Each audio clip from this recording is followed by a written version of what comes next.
well. How are you doing? Just fine, just fine. Pleasure to have you with us. Good. Well, thanks for having me. So, what's Rock the Vote up to these days? We need to rock the vote, don't we? We absolutely do. Yeah. So Rock the Vote main mission is to build the political power of young people, and we've been doing that for nearly 30 years now. And we do that by fusing basically technology. A lot of people don't know the tech that we do behind the scenes, but a lot of civic technology, music and art is what we're a lot of times known for, and getting young people engaged in the civic and political process. No, that's very, very important. Yeah. You all are in fact launching a new program. Or you launched a new program called Yeah. Democracy Class. Tell us about that, if you That's would. right. Yeah. So, what we found kind of over and over again in all of our work is that research shows young people really aren't participating at the same rates as older voters simply because they're new voters. A lot of people forget this is an unfamiliar process, right? They're new to the experience, and they're self-conscious about, understanding what the process and the consequences of registering and voting, and they're not confident in their understanding of our government or our system. And so a lot of times what that results in is those lower participation rates. So what we're doing is we're launching a program called Democracy Class to try and combat that. And Democracy Class is a free one-period curriculum on the history and importance of voting. And what the most exciting probably part about the curriculum is that right after we teach students about their power and about voting, they immediately engage in the democratic process by registering or pre-registering to vote. So that's kind of the gist of what Democracy Class is. And you all have put this in 2,000 schools across the country, right? Yeah, that's right. Yeah, so we've built a coalition of over 100 partners. I mean, we could not have done this without Teaching Tolerance, which is out of Southern Poverty Law Center, who helped us expand and write the curriculum. And we've taken this to now over 2,000 schools, community centers, after-school programs. So we're hoping to reach about 100. What we predict is about 160,000 students will be registered or pre-registered after this push and movement for a Democracy Class just this year alone. I mean, that's impressive because it's not easy to organize schools and after-school programs. They have their own curricula. And Yeah. so but it speaks to the urgency of the moment because Yeah. if those schools and administrators and teachers and after school programs weren't aware of the urgency of the moment, they wouldn't have time to devote to this. So, Yeah. you all offering it and organizing it is one thing, but for all of them organically to say, hey, yeah, come on in, that ain't an easy thing to do. And so that says a lot about people realizing what's really going on out here. Yeah, I mean, that's what we were finding is there's such a need for it and a desire for this, but there's this big void of it, right? And there's this black hole of there aren't the resources, even when schools and school districts and after-school programs want to be teaching this. Yeah, it's been incredible. We actually were in contact with several school districts who have officially joined on. So Los Angeles, Baltimore, and Philadelphia are the ones leading the charge. But this is a program we're hoping and planning to expand in the coming years. Carolyn DeWitt, folks, Yeah. was president of Rock the Vote, 18 minutes past the hour. There's a tweet that Rock the Vote has retweeted recently. Folks, we're on Facebook, Twitter, and YouTube. By the way, make it plain. Facebook, Twitter, and YouTube. We're streaming right now. You can see this tweet I put on the screen. We're also on Instagram, Minister with 2 T's on Instagram. And I had seen this earlier yesterday, and I ignored it because I just didn't want to believe it. But you all have retweeted it. Maybe I have to accept it. The level, based upon, this is from the NBC Wall Street Journal poll, Carolyn. The level of interest in midterms is 73% among seniors, 35% among young voters. Is that really true? Because, I was talking to someone yesterday at a program, an event I was at, and how a lot of these polls still don't use mobiles and cell Mm-hmm. phones and misses. Mm-hmm. And I'm hoping that's reflected in this poll. I can't believe that there would still be at this hour that amount of apathy amongst young people, or am I just being naive? Well, here's what I'll say. I think apathy is a dangerous word because apathy assumes that these are individuals who are educated and know that they have a choice to participate or not participate. I see. We have young people who don't even know that there's an election this year, right? I actually was just walking down the street and started talking to this young woman, and she said, I voted not in the last election. I didn't vote in 2016. I did vote in 2012, and I know I have to re-register before 2020. And I said, you know that there's an election this year, right? I mean, let alone all the local elections that are happening. And so what, and that goes back to what we are seeing and we're trying to change is there is just a level of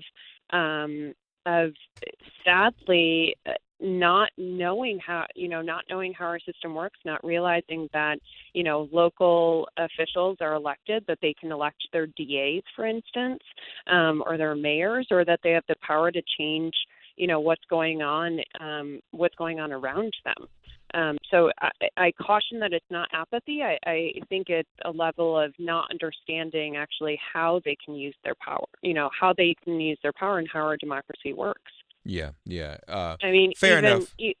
Oh, go ahead. Sorry. No. I mean, that's fair enough, and I'm glad you put it that way, and you're enlightening me even. And I guess we all do take for granted, those of us who are dialed into politics every day, that young people. I mean, not to mention, there's some older people who don't sleep, eat, and drink this stuff like people like you and I do. Carolyn, they're just trying to make ends meet. Trying to get through the traffic today. Hopefully you're listening to us on the radio and getting it now, but just trying to deal with life. Right. Yeah.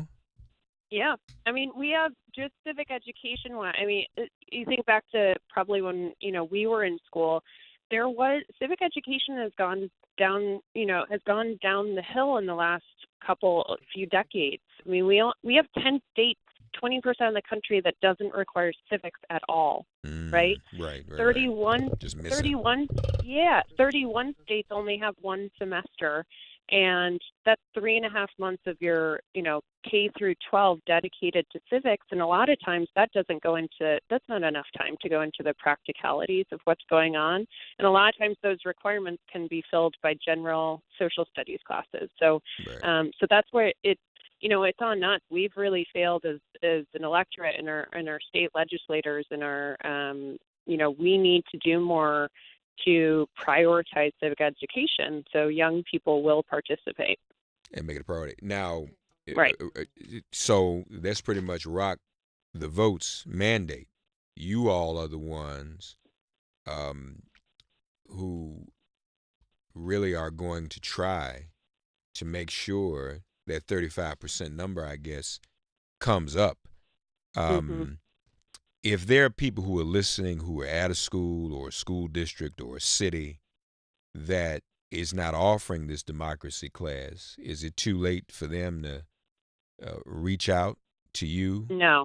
Okay. No, it's never too late. So if you do not have to be an educator to participate in this. If you go to www.democracyclass.org, you can sign up to receive the curriculum. It is free. We also have had a training for individuals who who are not educators, who are not principals, to help them take this into their local schools. So they can actually go and approach their local schools, ask them to either teach this or even be a guest teacher themselves. But go to democracyclass.org, sign up for the class, and you'll get the curriculum for free. We also have 3 additional optional lesson plans that include things like modern day voting rights, the importance of local elections, and then a civics action class on an issue affecting the local community that students can learn about. So, folks, we invite you to go to democracyclass.org. Some jurisdictions have begun these classes. And if you'd like to see it in your locale, in your child's school, go to democracyclass.org. It will, for those who can't necessarily get it in their school per se, will there at any point be, I guess, sort of an online component to this, an online class? Yeah, I think we're hoping to. The other thing is recognizing this doesn't have to be taught in schools, right? And that's something we're very much focused on, is we're trying to meet young people in the environment that they are in. So whether that's school, whether that's an after-school program, whether it's a church, Sunday school, whatever it is, wherever they're going to be. So that curriculum is everyone's to take and do with what they want, and hopefully take it in and affect some young people in your community and in your life. But yes, what we do plan on doing is focusing a lot more on creating videos and content that is more oriented towards civic education for young people. Yeah. Absolutely. Folks, Rock the Vote doing this great work for a number of years, and this is important. Support Rock the Vote. Go to rockthevote.org. Go to democracyclass.org, because, more important than ever, the young people get out to vote. And, I use the term apathy, but Carolyn has tempered my words. Perhaps we should not call it that. It's a lack of information. It's a lack of being fully aware. And, you all know some of us check out every now and then, and we're not up on everything. If you miss the news just over the weekend, you don't know that there's not just one accuser, but there's perhaps three now of Kavanaugh. So those of us whose brains are kind of their own Twitter feeds, that's how my brain is, Carolyn. My brain just is a constant. I'm sure yours is the same. But everyone is not that way. So we got to educate young people, and encourage young people. And those of you who have young people in your home, even if they're aware, talk to them about, right, Carolyn, talking to their peers and their classmates and encouraging them to be as aware as they are, right? Absolutely. Because the best advocates, the best allies are young people talking to young people themselves. Yep, that's absolutely right. Yes, peers are the number one influencer for young people. Yeah, that's absolutely true. And I'll say that if you are questioning whether young people are apathetic, you look at the last few years from Black Lives Matter to the March for Our Lives, young people aren't apathetic, right? They care. They're very, very passionate. It's just we need to point them in the right direction, give them the tools and information they need to actually create that change that they want to create. Indeed. Rockthevote.org, democracyclass.org. Carolyn DeWitt, the president of Rock the Vote, has been our guest. Carolyn, wonderful to meet you. Keep up the great work. And look, whatever you're doing, I want to put this show at your disposal. You're always welcome here, and Rock the Vote is always welcome here to promote, whatever you all are doing. Okay. Thank you very much. Thank you for having me and highlighting the work that we're doing. Appreciate it so much. All right, wonderful. Thank you, Carolyn. Enjoy your day. All right. All right. Take care now. Too. All right. Bye-bye. Okay, bye-bye. 866-99-SERIOUS, 866-997-4748. Okay, let me do this. Do you want to catch all the NFL live action highlights and touchdowns every Sunday afternoon with all that glorious football action without paying extra? Dish has heard your need for more NFL football and a bill that doesn't change. That's why Dish gives you a 2-year price guarantee and 1 season of NFL Red Zone from NFL Network at no additional cost. It's about time you get all the Sunday afternoon football you want without paying extra. Dish listens. It's how they stay tuned in to you. 2-year price guarantee applies to core programming and certain fees. Requires credit qualification and a 2-year commitment. NFL Red Zone and multi-sport package included, with packages starting at $69.99 at no additional cost through January 2nd, 2019. Other restrictions apply. To learn more, dial 1-844-CALL-DISH, visit dish.com, or find a local retailer near you. 29 minutes past the hour. This is your wake-up call. Be more purposeful about how you use your money. Build black, buy black, and bank black to build wealth in the black community. Black people spend $1.2 trillion a year, but those dollars don't circulate in the community. There needs to be a sense of urgency to improve the economy. The bank black, buy black, and buy the black movements are so important, including purchasing and holding on to real estate in the community. Pay attention to where and how you spend, and remember to save and invest your money by moving your money to One United Bank, the largest black-owned and first black internet bank in America, an FDIC member.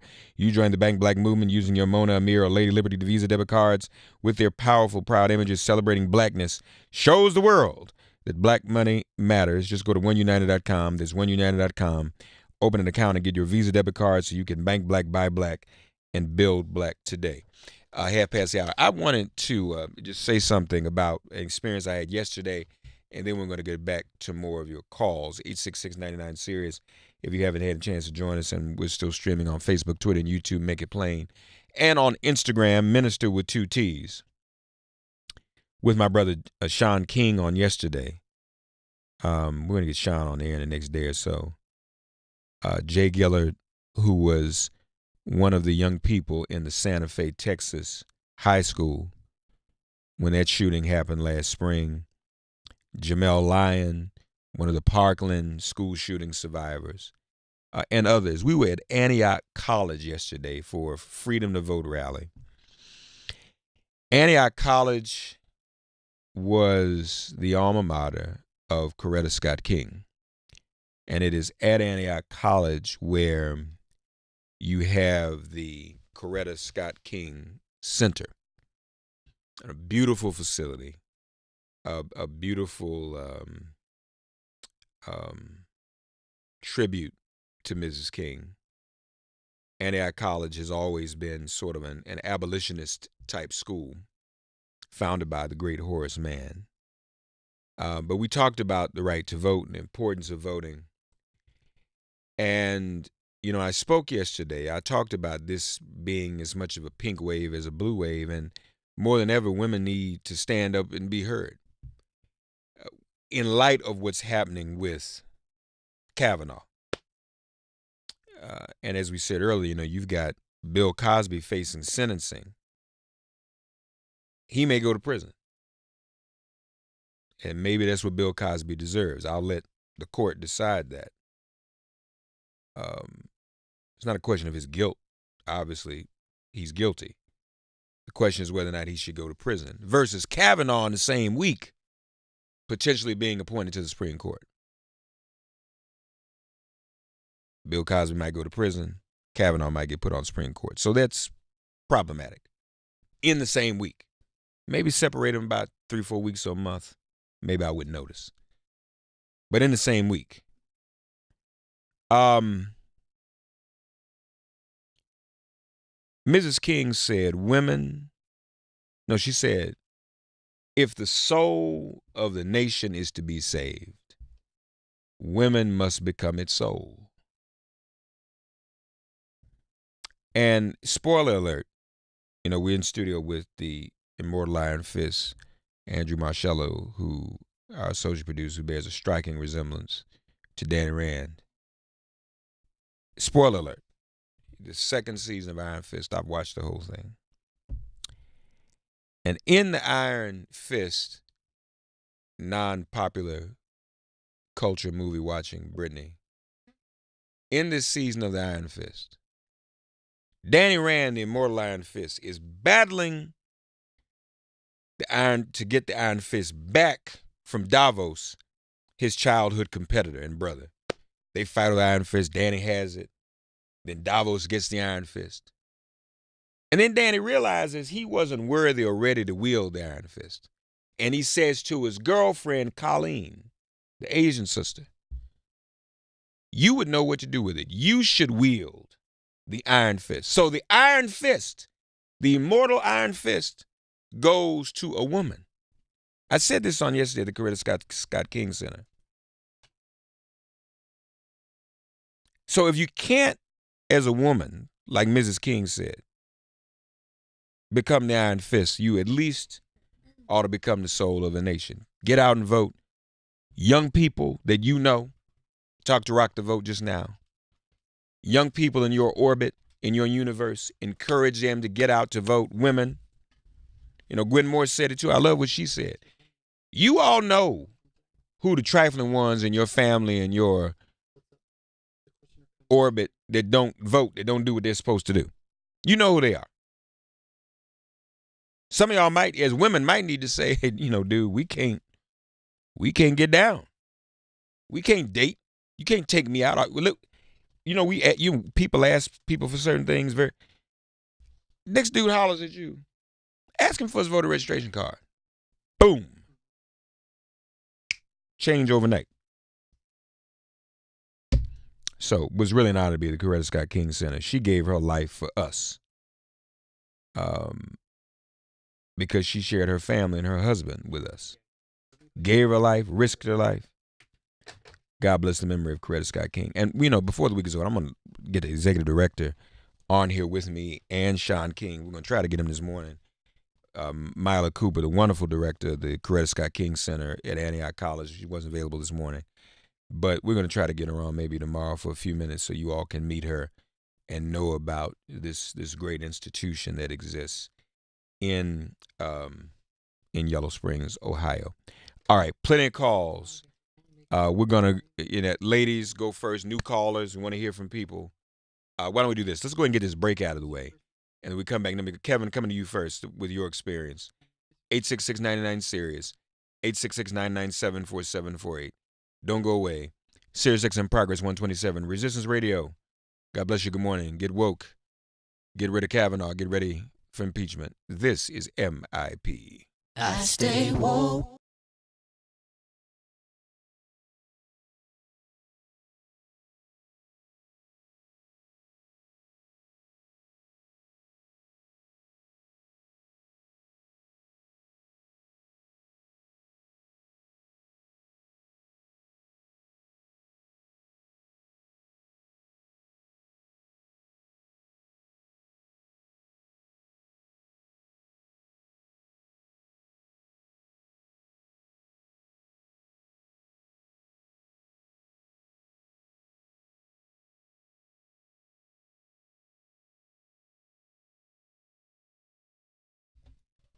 Okay.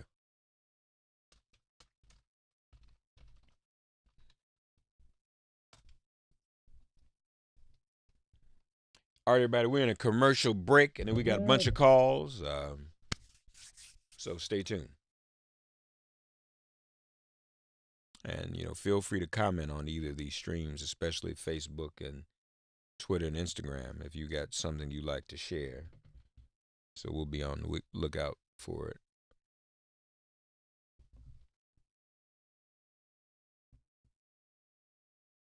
And we can share it with the audience. Hope everybody's having a good morning.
All right.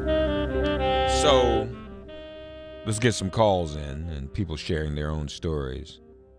Kevin's in Maryland. Kevin, God bless you. Good morning. Get woke and vote. And shout out to Myla Cooper, by the way, executive director. She's listening in the car right now, executive director of the Coretta Scott King Center at Antioch College. I believe she's in the car with her daughter. So good morning to them both this morning. Kevin in Maryland, God bless you. Good morning. Get woke and vote. Withdraw Kavanaugh. Get ready for impeachment. Go right ahead. Hey, good morning, Mark. And I'm gonna speak to what you spoke to about if Kavanaugh was innocent, he'd call for the FBI. At my job, a young lady accused me of sexual misconduct. Okay, and my management put me in the office and told me to apologize. And I said, I'm not apologizing. My manager, my supervisor, and my shop steward said, say you sorry. And I said, no, I'm not going to say I'm sorry, because if I say I'm sorry, that's saying I did what she said I did. So I called for it. They said, well, you don't want her to go into human resource. And I said, yeah, have her go to human resource. Because the only thing I got is my word. I didn't do it. And I would leave out here on my honor. They will walk me out here on my honor and my word that I didn't do this. So they called for a citizen. They called for an investigation. I wanted the investigation. I went to human resource, and I had to write a statement. I don't even know what the charge was. I don't know about it. I said, well, what did I do? What did she say I do? They couldn't even tell me what she did, what I did. Did I say something? Did I touch her? I wanted to know what I did. That upset me so much that when you know you're right, stand with it. I don't care what. So what was the outcome? I kept my job. The investigation, they talked to other women at my job. I've never said nothing out of the way to any woman. I kept my job. But this woman put my livelihood at stake, my daughter's future. So it was an unfounded allegation? Did they conclude that it was? Yes, sir. It was unfounded. But if I would have given in and accepted what they told me to say, that I'm sorry for something I didn't do, you know what I'm saying? I had every right to be like, hold up. So what's the difference between you in that situation and Kavanaugh in his situation? His situation, he should ask for the FBI investigation. Stand by what you didn't do. Stand by what you didn't do, then say, if he asks for FBI investigation, say, look, hold off on this. Because the only thing I got is my reputation. That's all I had. Yeah. And if you have nothing to hide, the truth will come out. That's the difference. That's what he should do. But if you got something to hide, just like if they would have said, Kevin, go ahead and apologize. That means I would have admitted to it, or I was trying to hide it, or I didn't want human resource to find out when they did their investigation if I had a history of doing that. You understand what I'm saying? Right. So Got you. If he true to himself, shine the light on me. Show like all the world see. And I'm telling you, it will come out if you true to something you didn't do. I don't care how many women come out. I don't care if it's 5, 10, 15, 20. They'll all be rebutted, and they say, no, he didn't do this. And so what I'm saying to me is what you said earlier in the show today, that Kavanaugh should ask for an FBI investigation if he didn't do anything wrong. And I'm just sharing my experience with you. I stood by what I didn't do. I kept my job, and trust me, it's a very good paying job. Not that if it wasn't, I wouldn't. Well, and see, that worked for you, but obviously for those like Kavanaugh, he can't withstand that kind of scrutiny. And that's the problem. And that's why he don't want to call for it. You're right. You got it. That's what I'm saying, Mark. Yeah. That's what I'm saying, Mark. Thank you, man. Enjoy your day. Ben's in Ohio. Ben, I was in Ohio yesterday. God bless you. Good morning. Get woke and vote. Withdraw Kavanaugh. Get ready for impeachment. Go right ahead, Ben. How are you this morning? I'm fine, Mark. How are you? Just fine. Okay, great. What part of Ohio are you in? I'm in Toledo, Ohio. Okay, so I was in Yellow Springs yesterday. Okay, is that south? I don't know. I don't know my way around Ohio. Okay, wherever the plane landed. Yeah, well, it's close to Dayton.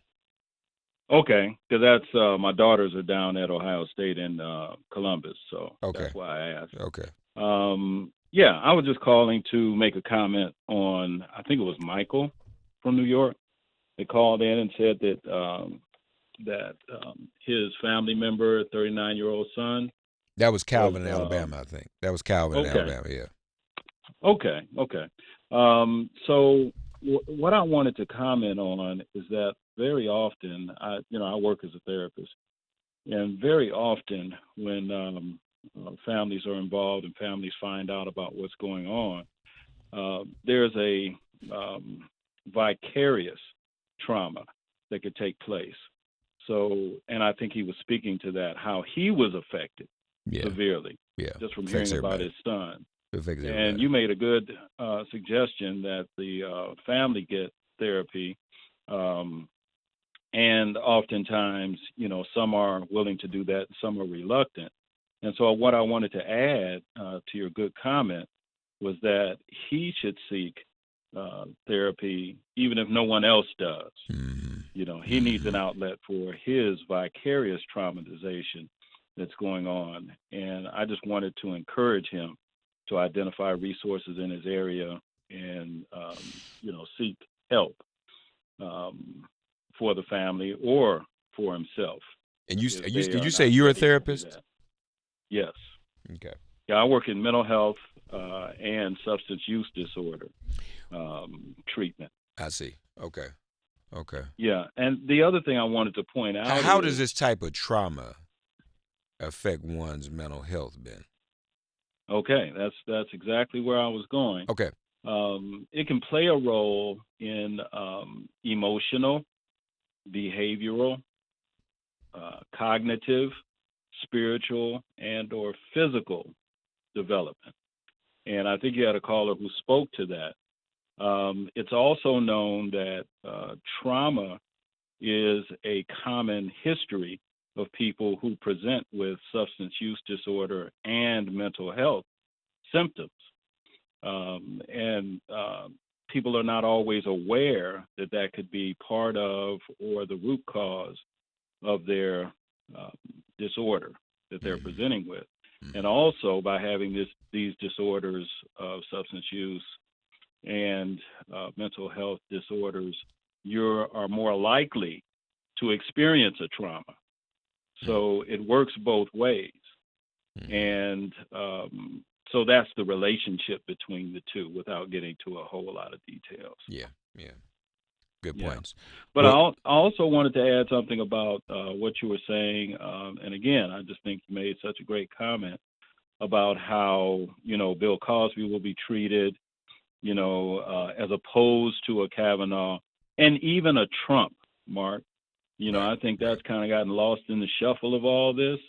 Not only can Kavanaugh, you can go to the Supreme Court, as you said very well, but also Trump, you can stay in office.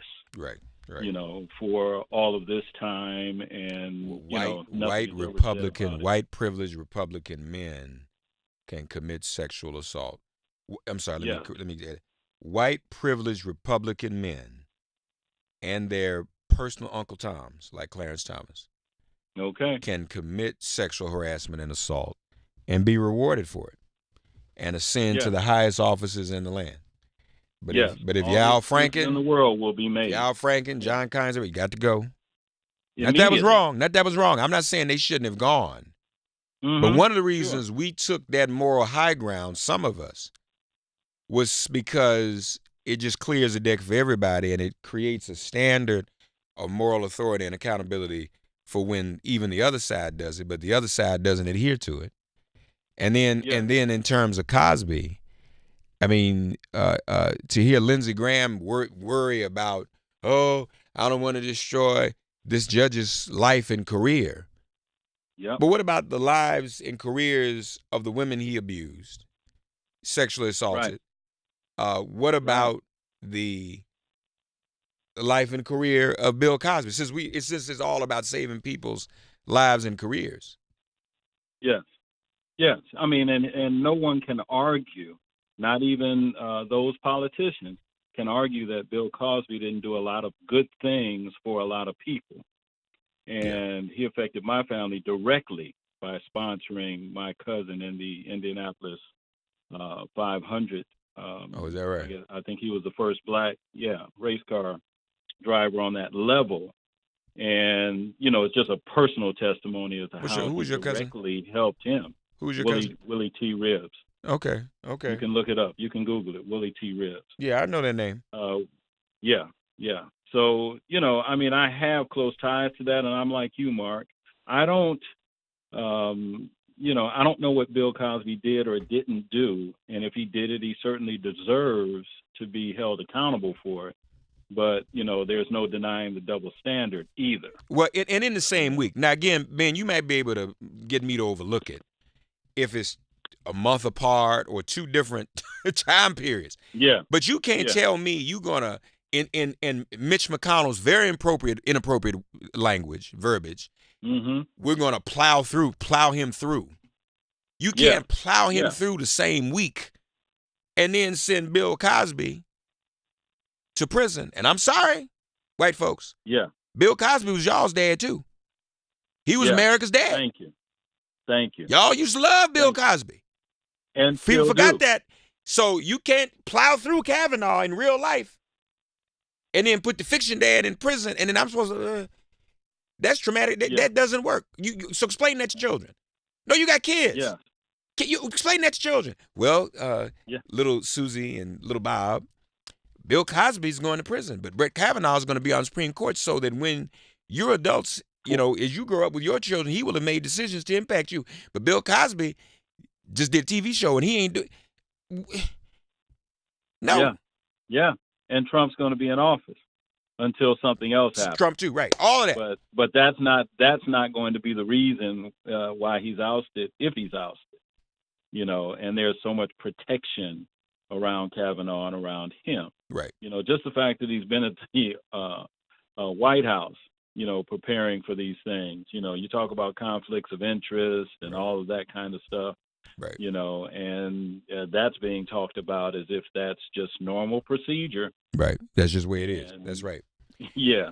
Ben, so forget that, but focus on Cosby and, like you say, the other senator that was ousted immediately. Immediately. Yeah. There was no investigation and all of that. And that's interesting too, because that wasn't even definitive. I'm glad you said it, because Al Franken did say there should be an investigation, which is interesting. Yep. Because I said then, when he called for that, I said, well, Al must know something that will be revealed that he feels is going to vindicate himself. Otherwise, why would he call for an investigation? Yeah. And where's his drunken stupor defense? Where are all his defenders of that? They're trying to say, well, if Kavanaugh's 17 years old and he had, the boys will be boys type argument, where was all that with Franken? Right. The double standards are obvious, and it's all a play for power.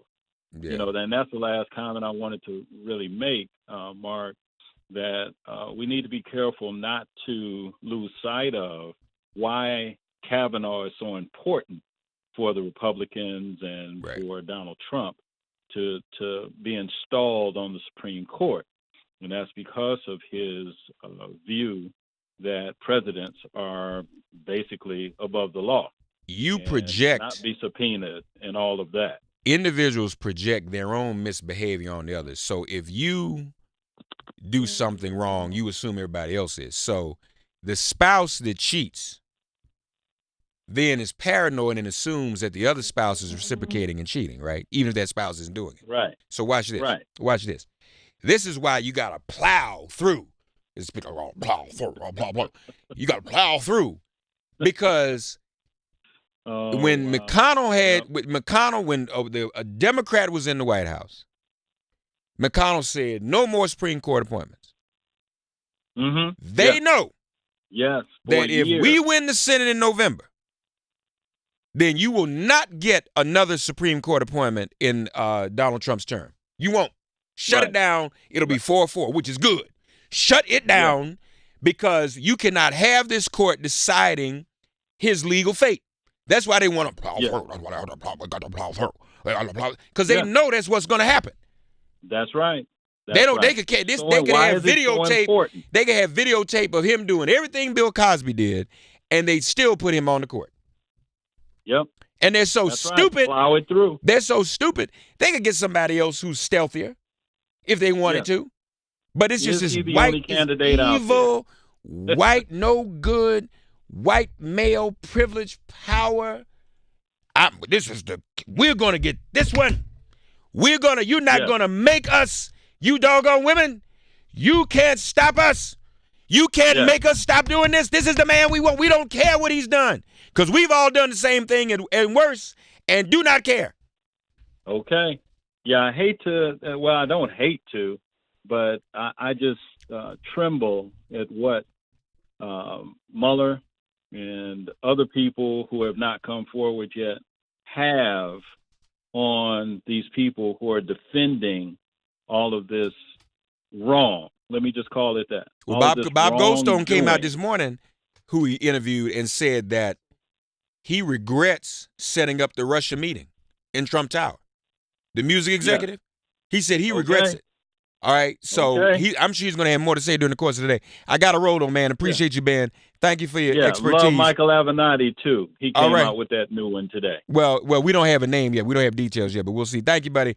Christopher in Alabama. Christopher got about a minute left. Sirius XM Progress 127 Resistance Radio. Go right ahead. Christopher in Alabama. Get woke and vote. Withdraw Kavanaugh. Get ready for impeachment. Go right ahead, Christopher, real quick. 1 minute.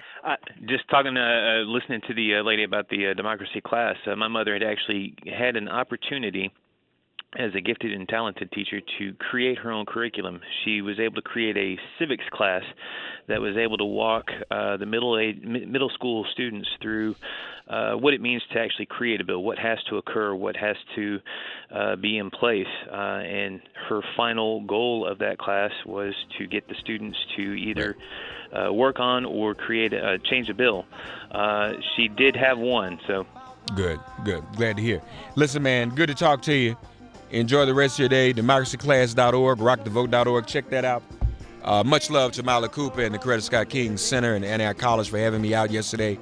Stephanie Miller, Zolina Maxwell, and Jesse McIntosh, Michelangelo Citarelli, Tom Hoffman, all coming up next. It has been Made Plain.